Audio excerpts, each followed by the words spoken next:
Hello everybody and welcome back to my shop. Today I've got a really cool little project for you. A buddy of mine, Wes Woods, had me make him a mechanical pencil a while back, and he contacted me recently and wanted me to make him another one. One thing I don't like about mechanical pencils is the center ring or the trim ring. So I decided to take a note from my modified Slimline pen, and I've made a modified mechanical pencil. I went ahead and used figured walnut, and you can see I've put a maple and cherry segment through the center of it. I really love how this turned out. It works great, and I think Wes is going to be really pleased with it. I would like to show you guys how I made this, so if you're interested, please stick around and I'll show you the entire process. This is the Trimline pencil kit from Penn State. There are two things that I do not like about this kit, and both of them center around this decorative band. The first issue is you can see the end of this that presses into the tube. It's very flimsy, and if you don't have everything lined up perfectly, you'll crush this. I've crushed several of them, and once you do, you have a difficult time getting the lead pencil mechanism to go through there and to properly line up and to work properly when you press the button on the back of it. The second issue is you've got this gorgeous piece of wood. In this case, I've got some beautiful figured walnut. And you're going to cut it in the middle and break it up, and you're going to put this big old thick bulky ring. I don't care for the appearance of it. So those are the two reasons why I don't like the kit. Beyond that, I really like this kit, and I've made a number of them. The way I started is I measured both of my tubes plus the distance that this particular chrome ring takes up, and that comes out to 4 1/8 inches. So on my board, I drew myself a line at 4 7/16, just a little bit longer, and the reason is I want to be able to clean the ends up and barrel trim them, so I left a little bit of extra meat on there. Once I had my length, I drew a line that represents a 3/4 inch blank.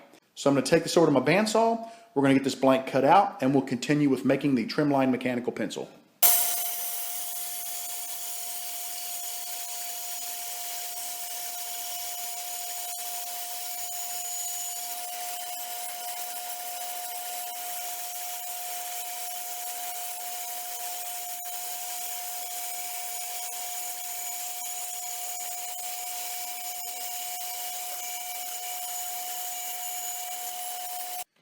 I have some veneers, and what I thought I would do is I've drawn a line down the center of my blank. I'm just going to cut like a nice little sine wave, just sort of a looping pattern right up the center of the blank. I'm going to try to keep it in tight with the center of the blank because I really don't want to turn off the veneers.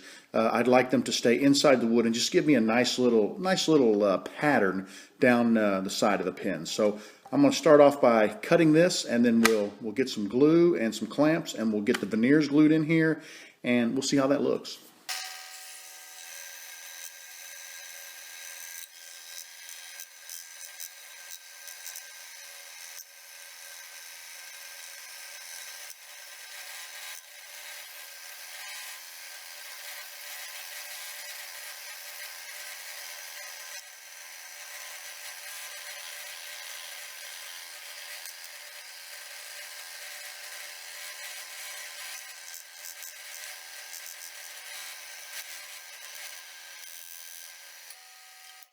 My blank turned out really nice. You can see I did not cut a very drastic pattern. I tried to keep it tight so that it would all fit within the confines of the Trimline blank or the Trimline pen after I turn it. I'm just going to use a razor knife to cut the veneer, and we'll make it nice and simple. We'll just lay the wood on there. It does not have to be perfect. I'm kind of letting it slide around a little bit, but that won't hurt anything. Tell you what, it looks like if I just cut right on through the bottom here. There we go. There's a couple pieces of the maple, and now this is cherry. Let me cut through this.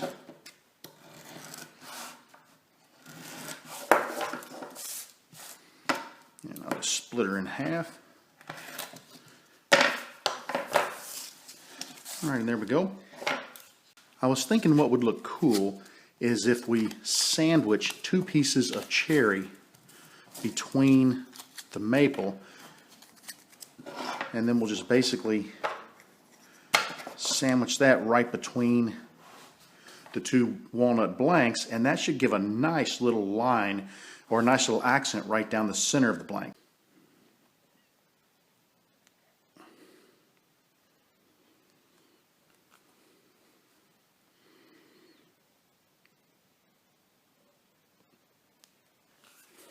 The glue is a little bit stiff because it is cold out here.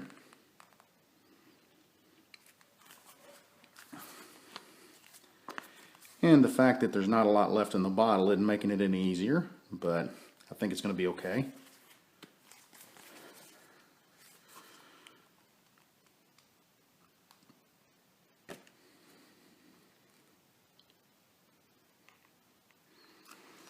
All right.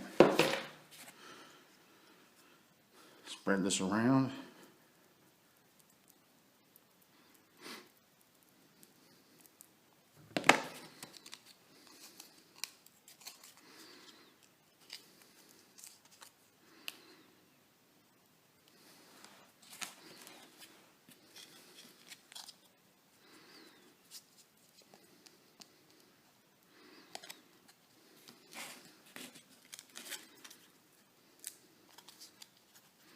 Once I got the glue out of the bottle, it seems to be spreading fairly nicely.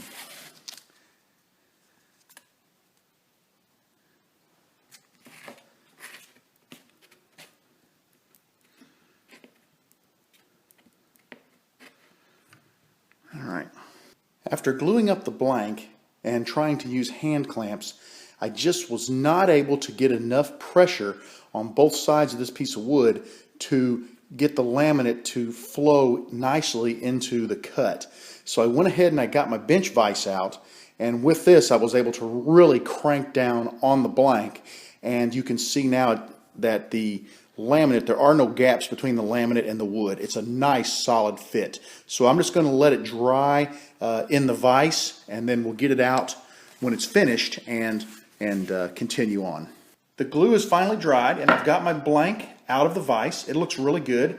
I'm going to take it over to the drill press, and since this is going to be a modified mechanical pencil, I'm not going to cut it in the middle. I'm going to go ahead and drill my hole completely through from one end to the other. This blank is longer, obviously, than a normal blank because I haven't cut it in half.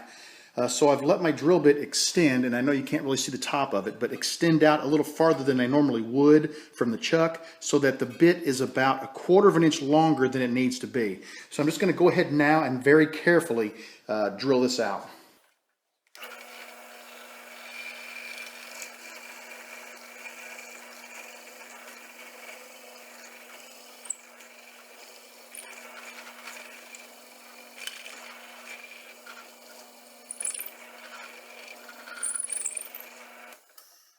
Okay, at this point, my drill bit has bottomed out as far as it will go. So what I need to do is raise my blank up a little bit on the bit, and this will allow me to finish all the way through the blank.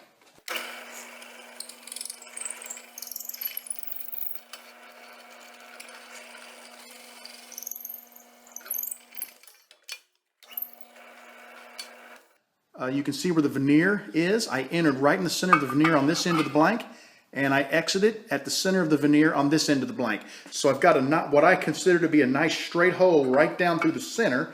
I'm ready to glue my tubes in, and then we'll get this over to the lathe for turning. Before gluing my tubes into the blank, I went ahead and double checked my measurements for the two tubes and the center section. And the reason why I did that is I'm going to go ahead and take the blank and I'm going to shorten it on the table saw using my small stock joining jig. And the reason why I want to do that is I want to get it to the exact length that it needs to be so that when I glue the tubes in, I'll glue them flush.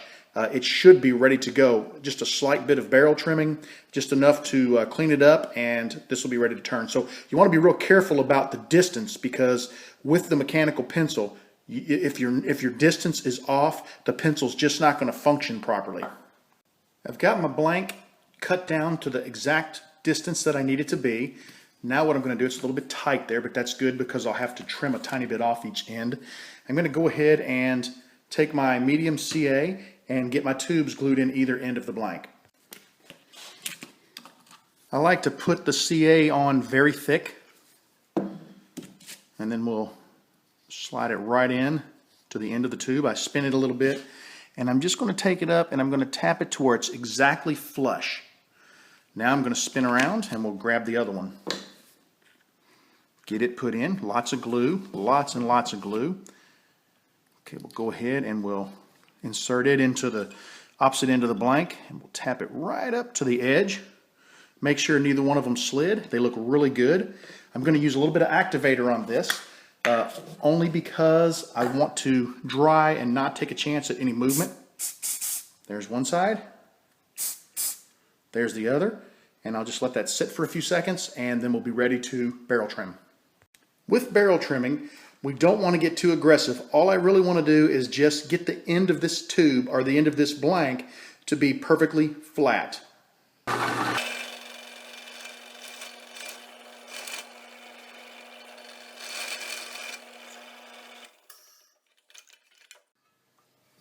Okay, and you can see the blank.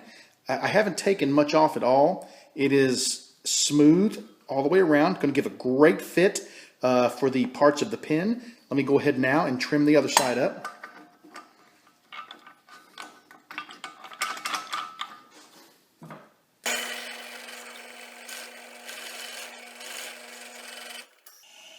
And that should be all it takes. You can see now that I've got a nice, smooth, flush end. This is ready to go to the lathe and be turned. I've got my blank chucked up. So far I'm real happy with how things have turned out. I'm going to go ahead, true it up, and you turn these mechanical pencils almost exactly like you do a Slimline. They come down to a real nice little 7mm bushing on either end. I think I'm going to try to leave the middle, just kind of let it get a little thicker in the middle. We'll kind of see. I'll let the wood really talk to me as I'm turning it and see what I feel like as I get going. But let me grab my rough and gouge and get started.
I'm really happy with how this pin is turning out. My goal was to keep this little sine wave that I made out of the cherry and the maple in the center of the pin, and I lucked out and did a better job than I thought I would. This will be the front of the pin. This will be the back of the pin. I keep calling it a pin. It's a mechanical pencil. What I'm going to do now is I'm going to flip it around, and I'm going to sand it. I'm going to sand in reverse, and then I'll flip between each grid of sandpaper. We're not going to record that, so I'll come back once it's sanded, and we'll get a finish on it. So just take a look at that. That's going to give you kind of a sneak peek of what she'll look like when she's finished. All right, I'm going to go ahead and get a CA glue finish on here, and we'll show you what it looks like once it's polished up and ready to be assembled. I put somewhere between probably 9 and 10 coats of CA on this pen. It's absolutely gorgeous. I've gone ahead and polished it up. The finish is just amazing. I love how it looks. I'm going to take it over to the bench now, and I'm going to go ahead and get a kit pressed into it, and we'll see what the finished product looks like. I've got my kit all laid out, and I'm ready to start putting it together. So we start off with this little brass piece down here, And this is what the nib will seat against. So we'll go ahead and press that into the pin. Turn it around because it actually cuts into the HDPE down there. There we are. Okay, now we're going to insert the clip. Okay, let's get that in there. Let's see, pick the proper side. Matter of fact, let me get this lined up here a little bit. Press it in part of the way. I'm actually want as much of that design to show as possible, so I'm going to center it on the figured walnut side. All right. That looks really nice. Let's go ahead and drop the cartridge in, and we'll screw the nib on. And lastly, we put the cap on.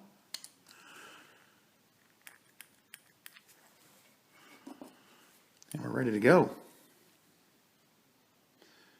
I love how this turned out. I love the accent down the center. Once again, this is a figured walnut with a maple and cherry veneer insert. I would like to thank everyone for joining me in the shop today. It's great to be back. I hope to have many more videos for you here in the near future. Thank you so much for your patience during my move from my old home into my new shop. I know it took a long time. Nobody knows that better than me. It was miserable, but we are finally moved in. We are settled. I've got my new shop. I got a little bit of work to do to it still, but I'm having a great time, and I'm back, and you're going to see a lot more pins like this from me in the near future. Thank you for joining me tonight. I want to say you are always welcome in my shop. Come back again and see me real soon.